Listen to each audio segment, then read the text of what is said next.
Hey, good morning. This is Pastor Pete Seiferth from Northminster Presbyterian Church in Tucson, Arizona. And I'm just finishing up here on our elliptical. One of the great privileges we have in our home is a place to exercise and to kind of stay healthy. Although no one's been asking me lately, how is it, Pastor Pete, that you'd say in just such incredible shape? That's okay. But I've been thinking about personal training a little bit. Not because I have a personal trainer, or not because it's something I think everyone needs or should have, but it's about some of the instruction that we see in the Bible. This week's theme has been about serving others.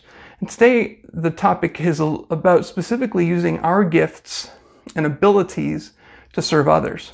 Well, how is it that we know what our gifts and abilities are? And how is it that we develop the muscles and the energy to be able to use those for the benefit of others? Well, the Bible talks about this, especially in Ephesians chapter 4. We see, starting at verse 11, that it says that Jesus Christ himself gave some to be apostles, prophets, evangelists, pastors, teachers, for a specific purpose. Verse 12, to equip the people, his people, for works of service, so that the body of Christ would be built up until we all reach unity in the faith and in the knowledge of the Son of God and become mature, attaining to the whole measure of the fullness of Christ. See, Jesus has a plan and a desire for his body. In Ephesians, the description or the metaphor that's used is more than a metaphor. It's an actual real thing. That the body of Christ, the church, is a real living organism that we get to be a part of. And that one, we need each other. Two, we need to help each other. And so what the Bible is saying here is that each one of us has gifts and abilities, and that it's the job of the pastors and the teachers and the evangelists and the apostles and all of these people and the prophets to build one another up.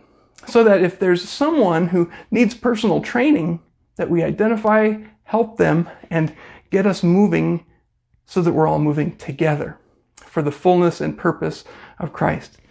Now, it's been tough lately. I know. The last 2 weeks in our country, there have been two more experiences of gun violence, and it's awful. And whenever I see that, it hurts me because it reminds me of a time when there was gun violence in our community. And I have empathy, and I really worry about people who suffer from these kinds of violent acts. And I realize, though, that part of our job together as a church is to encourage people, and to encourage people especially when they've experienced loss in some way. So one of the ways I like to be helpful is to offer my help and services to those who are in need. So this week when I heard about the supermarket shooting in Boulder, I reached out to some people that I know there and asked, hey, you know what? We've been through this as a community ourselves. How can I help you? How can I share a little bit about how God worked in our lives to help us heal and deal with the trauma that we experienced as a community? And how is it that we can continue to grow together, encouraging one another, kind of like a personal trainer? Friends, there are ways that you need personal training. There are ways that I need personal training in my faith. But we can do that together. And if we don't do that, if we neglect it, then we're neglecting an opportunity that God has for us to help others and to build one another up. Because after all, Jesus' plan for the world is the church, and there is no plan B. So, how is it that you and I are building one another up, encouraging each other for the purpose Christ has, which is that we would be finding unity, attaining to the whole measure of the fullness of Christ? And that's really full. It's really strong. It's really courageous. And it's a life that is flourishing and led by God's Spirit.